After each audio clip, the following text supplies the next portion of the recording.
Tonight we have Ranger with us. He is a fantastic up and coming young researcher. Um, Me and our team has been working alongside with Ranger for how long, Ranger? A couple of years now? Um, it's been about 5 or 6 years now, Has it been that long? Wow. since Yeah, because since you just 2019. yeah. And, he lives in the Mississippi area. He's got a lot of activity. He's got a lot of experience, and it's going way back till he was a kid, and really looking forward to talking with you and letting you share what all you've learned and seen. So go ahead, Um, start off with your first sighting. Let's start from there and move on. yeah, so the reason, I got into all this is when I was 10 years old, and before this now, I didn't believe in Bigfoot. I mean, every kid's heard about that. I didn't believe in that. So, when I was 10 years old, I was gonna go squirrel hunting with my dad, and so I go down to where he lived, and he wasn't there or whatever, so I just go by myself across the road to a little food plot, and there was a four-wheeler trail that we rode four-wheelers on, um, uh, at the end of it. So I just stood there waiting to see any squirrels. I was about to go home. Well, I hear something coming through the woods, and I'm 10 years old. This is, I think, 2016, and so I'm thinking, well, maybe a deer, maybe I didn't know. So I waited, and then I see this thing coming through the trees, and I watch it, and it crosses this little four-wheeler path trail that would ride down, and when it stepped in out in the middle of the little road, it kinda just turned and looked at me, but it just kept going, and, of course, I was terrified because, I think, yeah, you're 10 years old, this thing was enormous, and the other thing was I didn't know what I was seeing. I didn't, because in my mind, Bigfoot wasn't real. So it goes about 50 yards into the woods and it just stops, which now I know that's kinda common for it to do. And so I turn around, I'm trying to walk out, my knees are weak, I'm, like, almost falling down because I'm just terrified. And, so I get to the road and I go back up to where we lived with my grandparents, and I didn't tell anyone about that, for years. And so I think a few months after I seen that Bigfoot, I was on YouTube and I come across the Patterson Gimlin film, and for a split second I thought, well, is it like, did someone record the same thing I had seen? Because I hadn't seen the Patterson Gimlin film, up until then, and then I realized that was recorded in California, and I thought, well, they're everywhere then maybe. So I start doing research, and here we are now with, you know, I almost like a full-time researcher now, and I have a bunch of cast prints here beside me. So, but yeah, that was my first, experience. Well, how long after your first encounter um did you have your next encounter, or did you start looking and that's when you found? So, let me think. So, after that, it was the next encounter that I had was probably about, what, I think probably 6 months ago. So, it hasn't been that long ago, and because then is when we really started doing research. It's probably been about 2 years that I've done, like, serious research. Um, and so it was probably about 5, 6 months ago. We were in a national forest here in Mississippi. Me and, Mike Gray, he was on here before, a good friend of ours, and a good research partner. I'm out with him almost every weekend. And so, it was me and him who were camping at, Area C, and it was Sunday morning, we were leaving, I walked across the, road here where we were at on a dirt road looking for any prints or anything, so, well, I walk off into the woods to see if I can see anything. Well, I get off in there and probably maybe 100 yards away through the trees, all I see is probably from here, probably, mid abdomen down, stomach and legs just walking to the right. So I call Mike over there and he goes over and looks while I record to, see if it would move.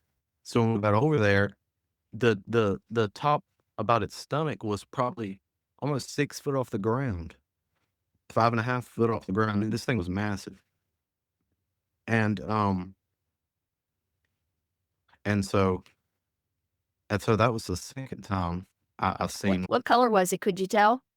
The first one I seen when I was 10, I forgot to say, he was a very dark brown, very, very dark, almost black. And then this one, I think he was just it just looked black. Yeah. And so Now you and Mike had encounters. You didn't have sightings, but in the past couple of years in oh yeah. Mississippi, y'all found footprints and stuff like that, hadn't you? Oh yeah, we have a lot of vocalizations recorded and footprints, all kind of things. I was just saying the next time I'd Yeah. seen one, but yeah, but before that, yeah, we've had a lot of stuff happen, all kind of crazy stuff. Now, when did stuff start getting active at your grandmother's, at your granny's in the garden, back with Mothers, that tree structure? yeah. So when I seen the one when I was 10 years old, I thought, years after that when I started doing research, I thought, well, you know, someone may if they're in here, maybe someone else has seen them because it's all family land. So I found out back in the 70s, one of my cousins, my second cousin, this place where I seen it used to be a garden. So they sent him back there to get some type of, I don't know what, some type of plant or something they needed. So they sent him back there and he comes running back and he says that he seen a monkey that was swaying back and forth. And that was like 1972, 1971. So stuff's been happening since then in that area. Fast forward until 10 years old, I seen that one. And then let me think, probably um about a year ago, when yeah, probably about 8 months ago, I was out in behind the house, probably not in, maybe 150 yards behind the house, or on our newer garden, and I come across a footprint. I'm like, well, this can't be a human because I mean, it wasn't 16 inches long, but no one else comes back here except me. I mean, it wasn't me. So I cast this footprint, and I have it somewhere here, and from then on, you know, so much stuff has started happening. We started off with, and I think it was 68, 69 chickens. And within about 6 months, we were down to zero. Is Some, the garden behind the chicken pen that you and I yeah, looked at? So, have you lost any more chickens since I was over there? no, not since then, but we had 69 and they were free range. They wasn't in a pen. They were free range, and we had 69 and we're down to like two.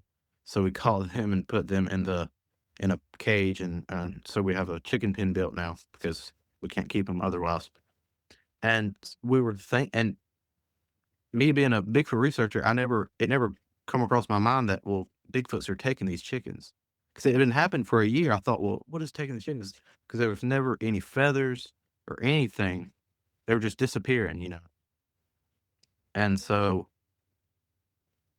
anyway, so after that, we started finding more footprints where they were coming through the garden and they were taking our eggs and different things. I mean, coming up, 20 yards from the house, and my Yeah. grandmother lives there. Tell us a little bit about the eggs in the shed. Yeah, so the chickens are free range, so they laid eggs in a little shed we had. There was hay in there and stuff, so they got in there and laid eggs. Well, the Bigfoots would come and just take the eggs, and they would take the fake eggs. They would take everything, just take them all. Bring the Wanted fake eggs back? the fake eggs they never brought back. But the thing we have had luck with, it's weird, the chem lights, the glow in the dark chem lights.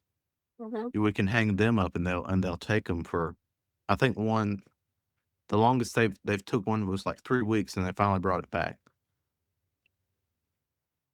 Now you think that, the booger got in that shed and flipped the couch over, huh? Yeah.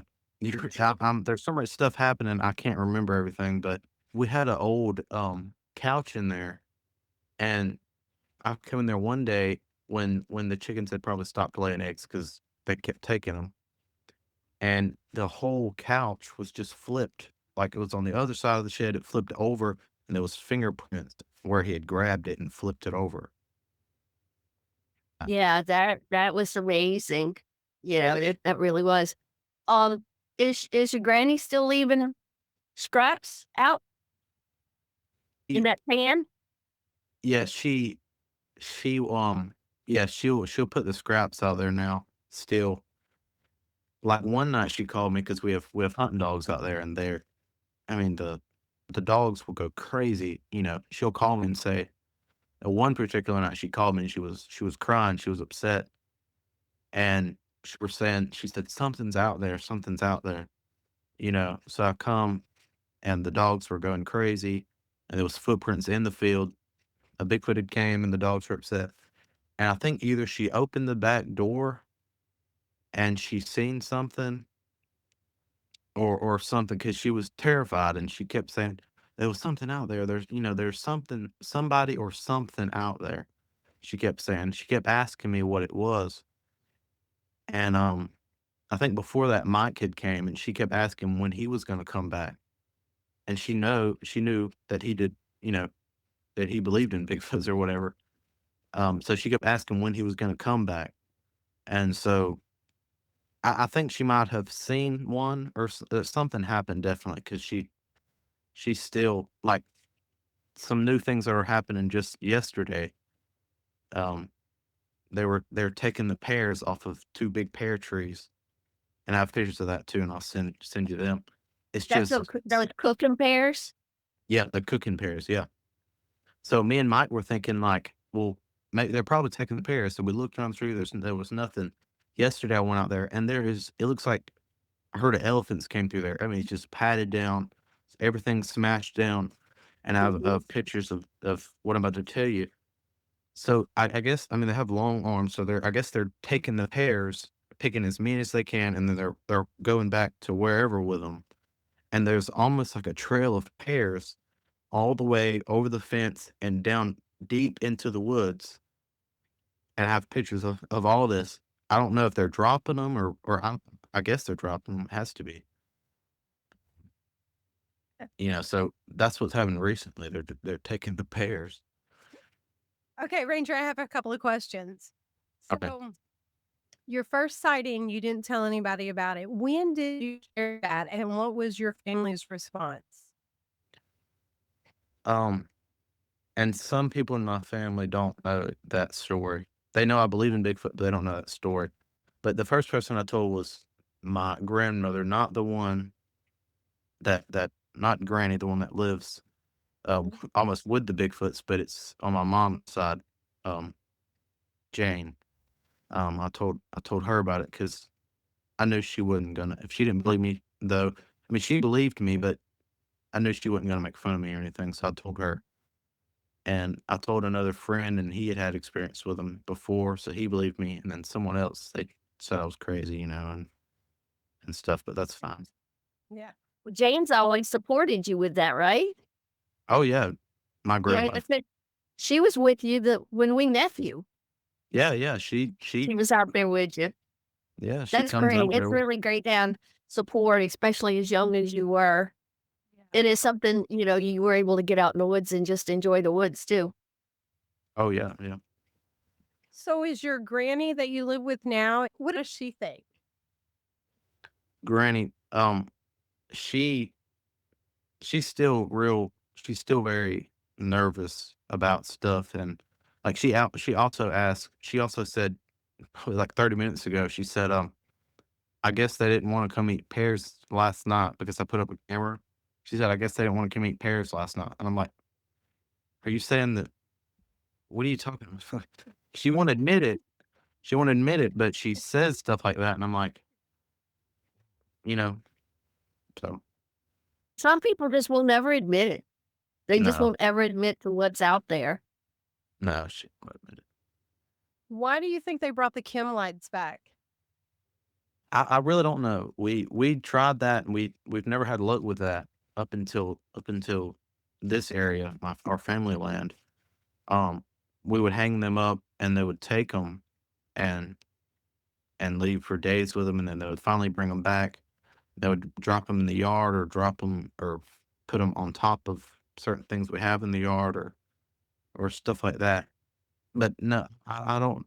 Maybe I don't know if it's a gifting thing, because I mean, it's common for Bigfoots to find something of that, shiny, or something that it knows was a human's, and bring it back to them, or something like that. Were they broken, damaged, or anything? Yeah, almost all of them. The little hook on the top was broke off. I don't know You if said it's they what when they. smell too, right? Yeah, yeah. Yeah, some of them would. I don't know. I don't know why they would smell, or I mean, obviously Bigfoots have a smell to them. Smell them before they don't smell good. I don't know if that smell somehow got off. Oh no, it almost smelled like pee, or like a skunk. You know, so, and they were very oily, like, you know, very, very oily. Oh, Yes. So how far is that pear tree from your house? it's about 90 yards. Okay. It's out there. Okay. And there's plum trees back there too, isn't there? There are other There's fruit trees back there, isn't there, there's Ranger? Oh yeah, there's plum trees, peach trees, apple trees. Um, there's muscadines. There's wild blackberries, wild dewberries, all kind of things. So, How many And acres are chickens. yours? our the acres that we own, it's 15 acres there, and then behind, and I didn't say this either. Behind the house, it's I don't know how many acres. It's a lot of land that is government land. It's the government owns it, Yeah. and so I guess it's like almost like 16 section land. I don't know, but and Black Creek, and I'll say this: Black Creek runs behind my house, not very far, and so that's very similar to another research area that we have. That's a hot spot too. I mean, 80, 100 miles away, down Black Creek. Yeah. So Hmm. I think all up and down Black Creek, there's just stuff happening. I agree. There's been other sightings on Black Creek. Yeah. Well, and then when y'all came, which I hadn't even said nothing about the tree structure we found. What was it? A few months ago, Mike was coming, so he got there before me. It's getting late getting off work, and right, probably maybe 50 foot from where I'd seen that one when I was 10 years old, we camped right there. And so, and I didn't. I believed in tree structures, but I'd never really got the gist of it. Maybe I didn't. I don't know. It was just weird. I didn't exactly think they would build those, but there's no other way to explain it. A Bigfoot had to have done it. There's a picture of me standing in the middle, and if I reach up, I'm 6 foot tall. So if I reach my hand up all the way, it reaches, 8 foot.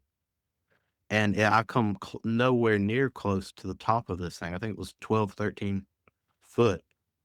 If humans did this, first off, they would have to trespass and get through, you know, the people that live there, and they would have to be multiple people with ladders. I mean, there's no way that was a person. There's I mean, 5 different limbs balancing on that tree structure. yeah, Yes.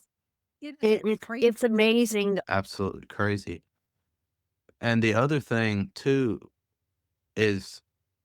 the other thing we found was, I don't know if they've tore down things, like going through.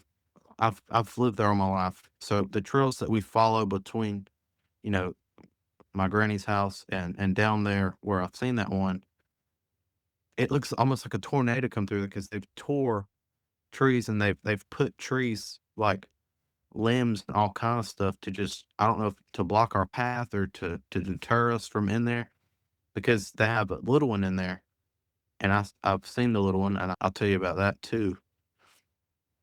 But yeah, I think that's why they were doing all that. It's because there's a little one, and I came very close to the little one a few months ago. Um, so that was the last sight, and that was my third sight. I've seen three in my life. The last one was the little one, and that was just 3 months ago. Um, I was back behind our house, and I had went back there to look for footprints and stuff, and well, let me see. Yeah, I went out there and I found, I think, one or two footprints. So I was coming back to get a tape measure and some casting material and stuff.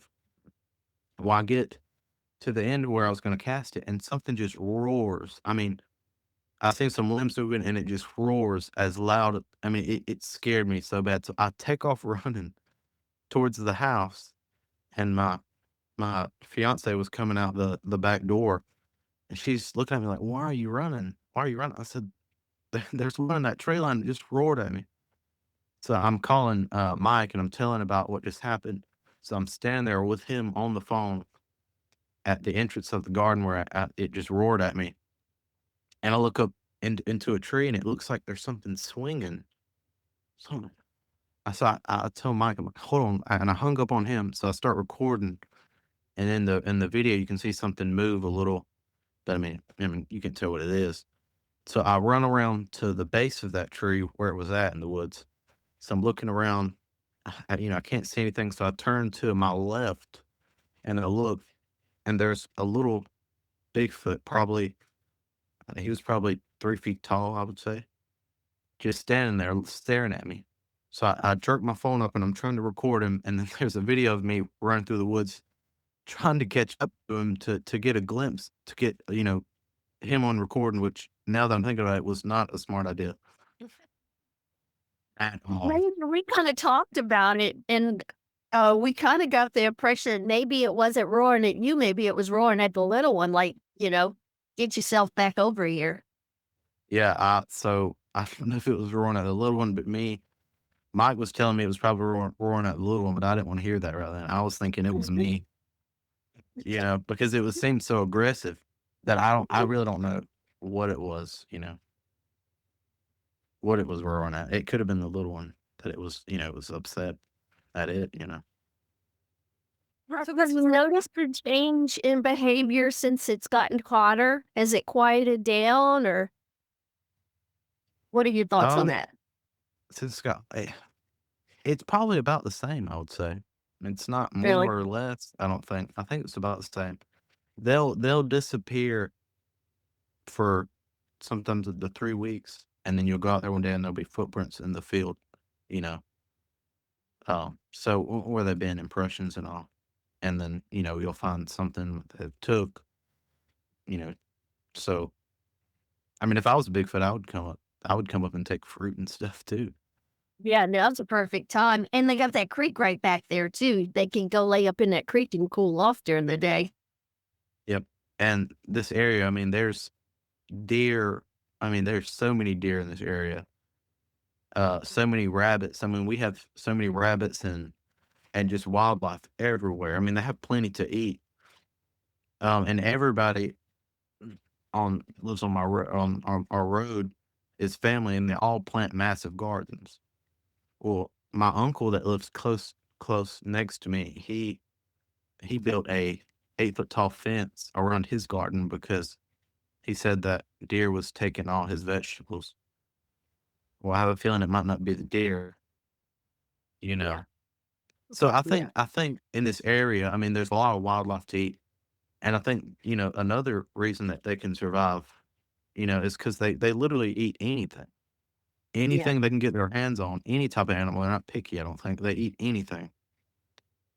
Uh, so yeah, I mean, so I don't know if they're going around this area just taking, the 3 weeks while they're gone, if they're, you know, somewhere else, getting someone else's, fruit, getting someone else's chickens, and then they're making their rounds, and then, they come by my house and they take, and that this like yesterday night, or yeah, yesterday night they took, a bunch of pears.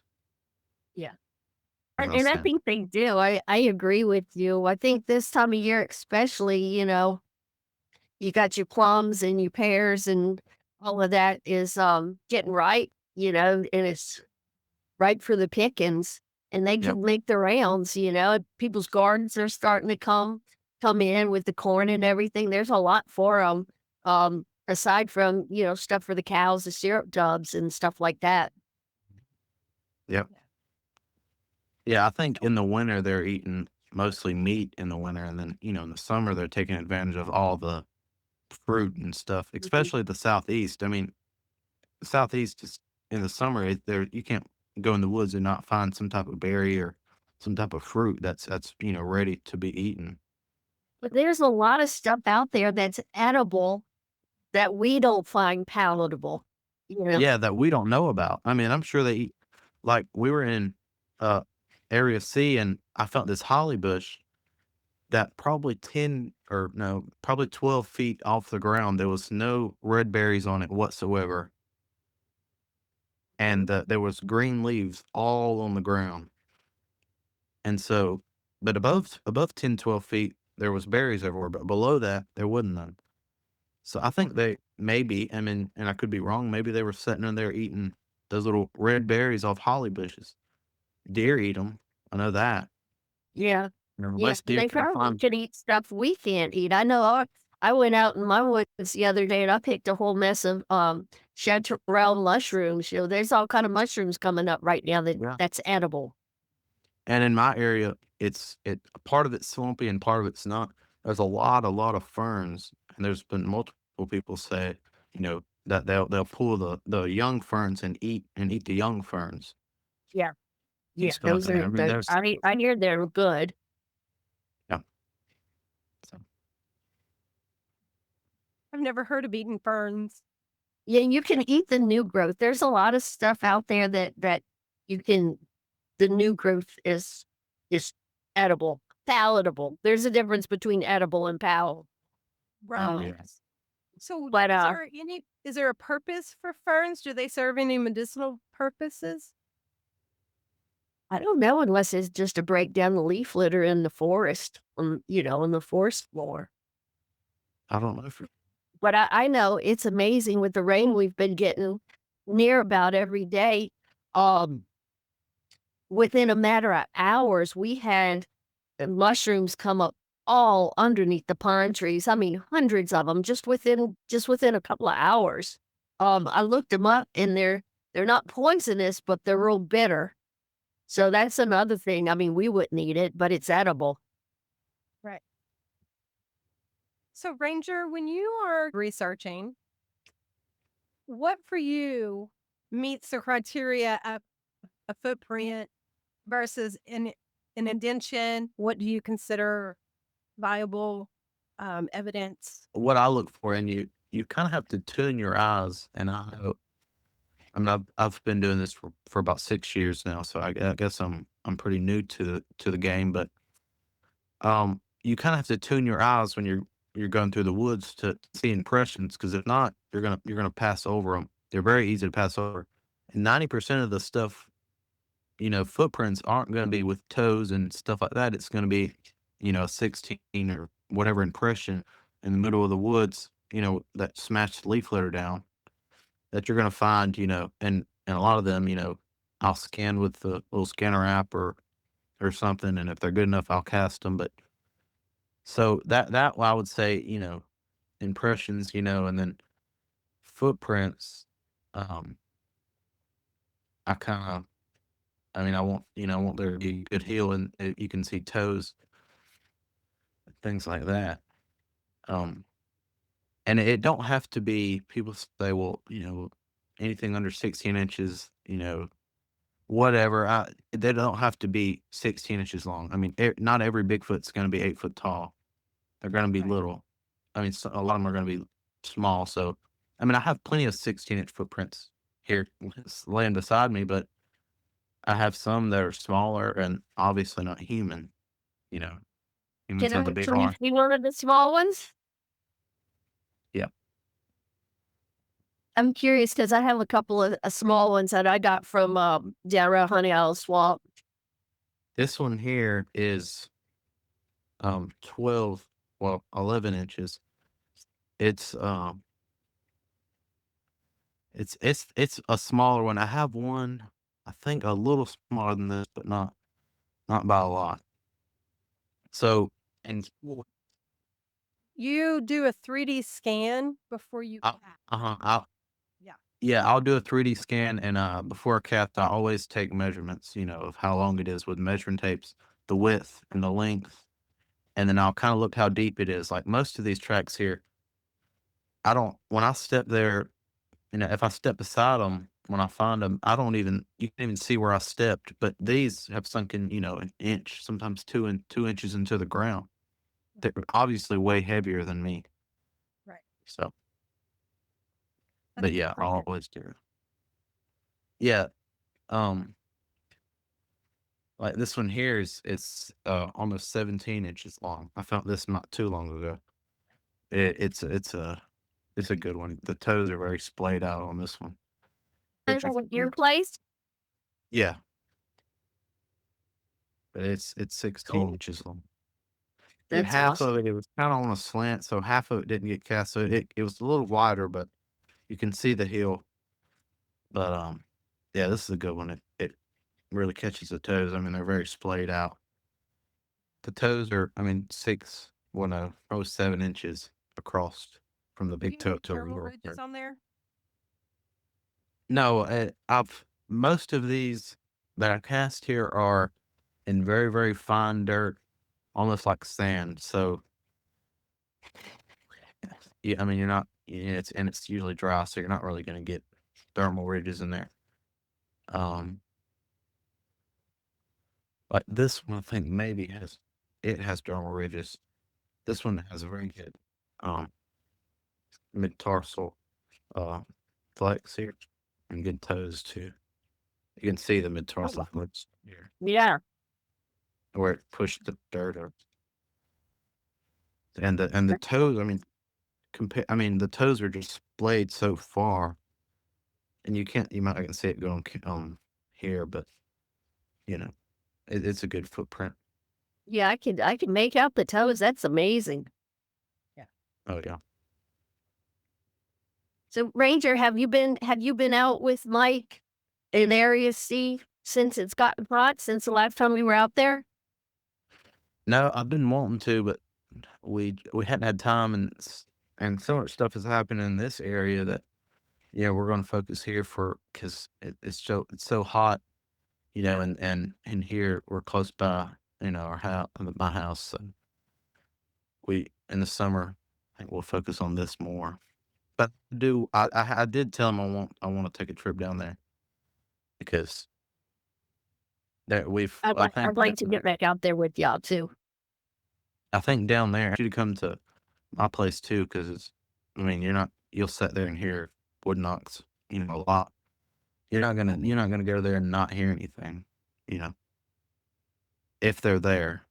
That's why if I like, that they're right now they're very active taking pairs and stuff. So Mike was wanting to come this weekend to catch them, because if you Mhm. come and that you hadn't found anything, you're not going to hear anything, or they're not in the area.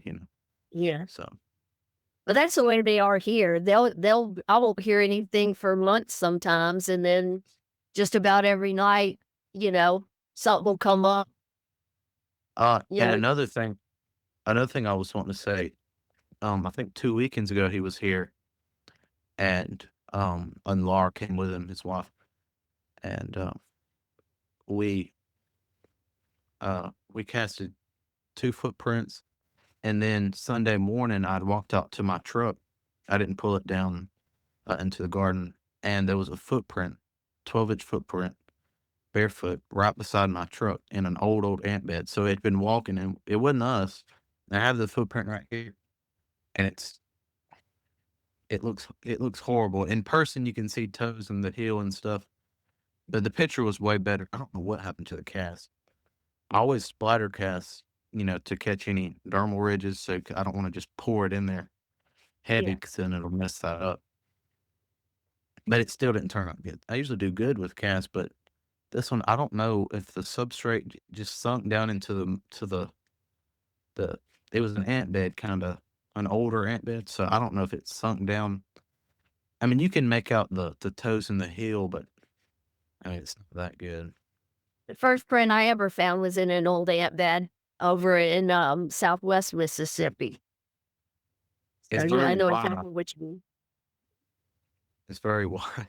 You can make out the big toe there, but the rest, I mean, you can't make out it. You can't make out it. So, So, what has been your most memorable experience out in the field? remember a moment out in the field? Um, Probably, I don't know. I mean, every time is good, because whether we did get anything or not, it's always a good time because we're out there camping and stuff. But if we do get something, it makes it worthwhile. One day comes to mind that was a good day. Me and Mike was walking through an area C, and this is public land. We were walking, and Mike didn't heard it. Something just like grunted really loud, like a hoof, and my audio recorder was going. You can hear it good on the audio recorder of it. Ranger, have we talked about, when we were at the New Year's camp out, we had that one come right into the campground with us? Yep, the Yeah. whoops, and then the two whoops, and then Mike did a how, and then it shoved a tree down. Yeah. Mark had walked down to get something out of his truck. Yes, Jane was at her truck. yes. Jane, my grandmother, she was, I think, by her tent. I think she had laid down or something. So we were around the campfire. So Mark, he went to his truck to get, something. And when he would go, it would whoop, and it was off in the woods. So every time he would, you know, if someone would get up and walk, it would whoop, and it was very close to camp there. Yeah. And I think the next night he did the a howl, and I think about 15 Mhm. seconds after, you can hear something just pop really loud, and you can hear a tree come down. He So, told us that when he did that call, the tree something would push a tree down. yep, he was right. Yeah, it pushed the Yeah, tree down. that's exactly what happened. Yep. Yep. I wonder what he said. I don't know. I don't know what he said in Bigfoot, but he didn't. Whatever it was, he made him mad. So I think what it is, I mean, my impression, and I don't, I mean, um, I'm probably wrong, but my impression is the Ohio house is the big males, either looking for mates or doing house to, mark his territory, which is not uncommon in primates at all. They do house to mark their territory. So I think when Mike did that howl, and we do a house all the time, I think if another male hears it, he thinks, well, another male's in my territory, so I have to be aggressive to show him, I'm a man, I guess, and I'm gonna protect my territory. So I guess him shoving a full grown tree down is, aggressive, aggressive. So he was trying to make a Tree too. point. Oh, it was far away, and it was so loud. It had to have been a big tree. Yeah, yeah. And we found the footprints on that sandbar the next morning, didn't we?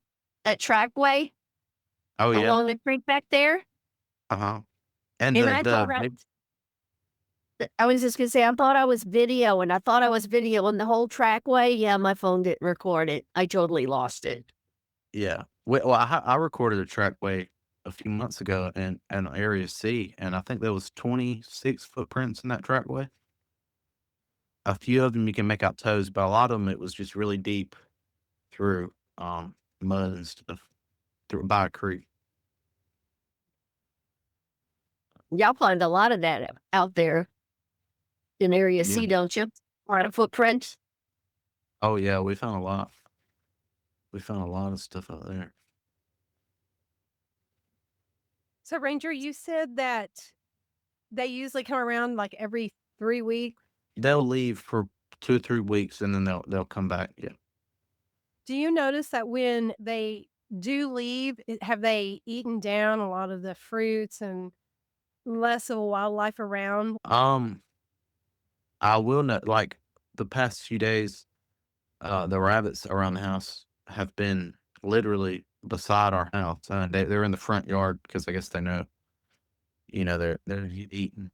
Um, and then the absence of like last year, our peach tree, it was, just loaded down, and then the next day I went out there and there's not a peach one on it.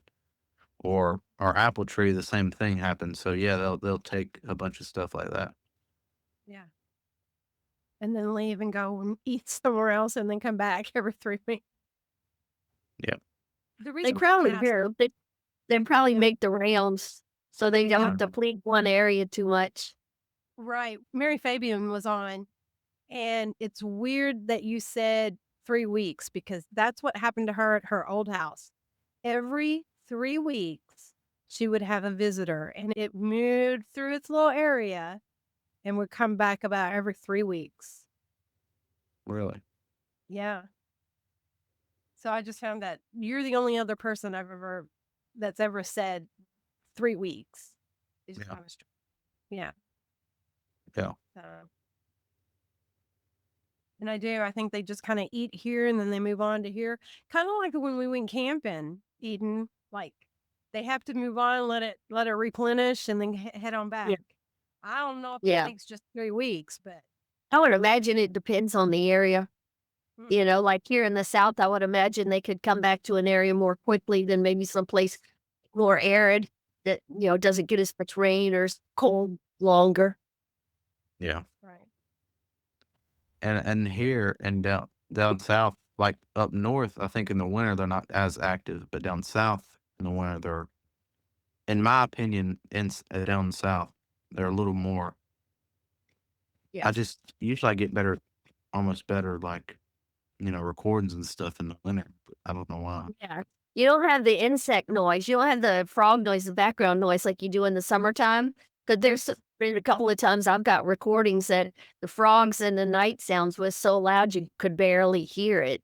But I think like you said, in the winter, or they eat more meat. The hogs are a real good source of fat. So the wild hog population is probably helping the Bigfoot population just Oh because yeah. it's readily available year round. Yeah.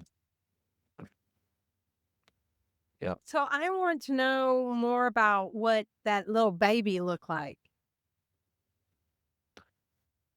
Um, how I've heard a lot of people describe, you know, Bigfoots and stuff, how they look. And the one I seen when I was 10 years old, I still remember his face, and everything. Yeah. I mean, he was very, yeah, I still remember all that. And I still remember the little one's face. Um, How did they? I, let me just think. They, I Were mean, they more ape-like or more human-like? they, so it's almost like a cross between a big ape and a human. They have some human features and some, ape features, but I would say they look a little more like an ape. Um, like in the closest thing I've seen to what a Bigfoot looks like is Cliff Berkman's museum. He has a Bigfoot in there, a model of Bigfoot, Murphy, and you can look it up online. He, it's almost identical to what they actually look like, and he actually has a baby one beside it that he got made off of witnesses, saying what they look like. And that's almost identical to what they really look like. Yeah. I mean, they have the cone head. They don't have a neck. You know, they don't have a neck. Their arms are longer than their legs, I would say. You know, their legs are a little shorter than I think a lot of people think they are. They're you know their legs aren't that big. I mean, they're big. They're big around, but not long. I mean, they're long, but not for their size. They're not that as big as what you would think they would be. Yeah. I'm still looking forward to the time I get to see one, but look him in the face. I haven't had that chance yet. I've seen him from Yes. behind, and I've seen him, in dim light, but I've not gotten a good look at one yet. Yeah. Like their eyes don't look like human to me. Their eyes, mine, I didn't. You can't really see the whites of the eyes. You just see. I mean, it almost just looks like you know a dark brown or black marble. And I think and Mm. maybe if you and they do have whites, but I think it's more on the they're you can't see it too good. They would have to look. You have to be very close, and they would have to look to the right or left, in my opinion, to see the whites of their eyes. The ones I seen, you didn't see the whites at all. Mm. And another thing is eye shine. You know, in my opinion, it's always like a dark orange or a red. And some people think, well, a red or orange, that just sounds like a horror movie. That's people just say that because they're scared of them. But if you look up, what human or we don't have eye shine really, but we almost do a little, and ours is red. The Mhm. old cameras you take pictures of, and do you see the red? Our Yeah. If we had eye shine, it would be red, and a lot of apes, their eye shine is red. So Yeah. it's not uncommon for them to have red eyes. People think I've told people that, and they're like, red eyes. That just seems, Demonic. demonic, and you're just making that up because it's big and scary. I'm like, no, I mean it's normal. That's the color of I've their seen the eye. red eye shine. I've Yeah, seen it. Yeah. Yeah. So I agree with you on that one. yeah. It's not out of the norm for them to have red eye shine. That don't mean they're evil or anything. But that Yeah. also don't mean they're friends. I wouldn't go hug one. They're not. They're not out. They're not out to. They're not out to get you. But I mean, a brown bear's not out to get you either. But he'll kill you if he has to. I wouldn't just go and hug one or mess with their The young. only time I hear the ones here now is, when I've done something or Mark's done something to make them mad, other Yeah, than that, it's usually pretty peaceful, and you never know what's gonna make them mad. yeah. Like at Area C, we hadn't had really any aggressive encounters, but all night, I mean, you just get pelted by rocks. I mean, there's plenty of recordings we have of just rocks hitting the truck, the tent. Eden, you were there. Yeah. You There, could hear the when rocks it just. hit the porta potty. Yep, and then And hit the then truck. Laura and I heard something.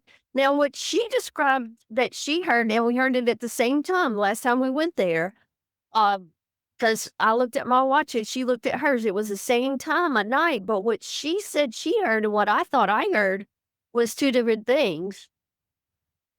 Sounded to me like maybe one of the, bathroom doors slamming, those metal doors or something hitting it, banging it. It kinda resonated, but she said to her, it sounded like a tree limb breaking, so I don't know what to make of that. Yeah, they make all kind of sounds. Yeah. They Yeah. go places that you wouldn't think they would go. Oh, I yeah, I mean, believe that. Yeah. and you know, well, so some people think they're going to portals and stuff. I don't exactly believe that, but in my experience, they're all flesh and blood and physical creatures. I mean, they make tracks. I mean, I mean, in my opinion, that's what they are. I mean, we found tracks where in the parking lot where they're throwing rocks. I mean, you could see where they were, where they sat down. I mean, stuff like that. I mean, they Yeah. make a sign they're a regular animal, I believe. So Yeah. Well, people wouldn't see them doing some of the things they do if they could just go through a portal, you know? picking up Yeah. on, yelling, screaming at people. You would never see them if they could just disappear through a portal whenever they wanted. While they come and beating on my house in. Yeah, and Yeah, and I mean, and I've had people say, "Well, I do, research in my spots, and I don't never get anything. They must be." I'm like, "Well, the Bigfoot's probably not there. I mean, yeah, try yeah. somewhere else. Look at sighting reports and try somewhere else. If they're there, you're gonna hear them or see tracks and impressions. I mean, you're gonna see where they've been." Mhm. Exactly. Ranger, you'll have to keep us updated on the new experience. Have you ever thought about writing a journal? Oh, Yeah, I keep a notebook with me, and when something happens, or even if I just record it on a audio recorder on my phone, as soon as something happens, because you'd be amazed at how much stuff you forget. oh yeah, I write everything down. Good. That's awesome. You'll have to So when keep I us get posted on new stuff. I look forward to having you come back and keep us posted on the activity. I just want to say thank you for coming on and sharing your experiences. And I look forward to all of your adventures.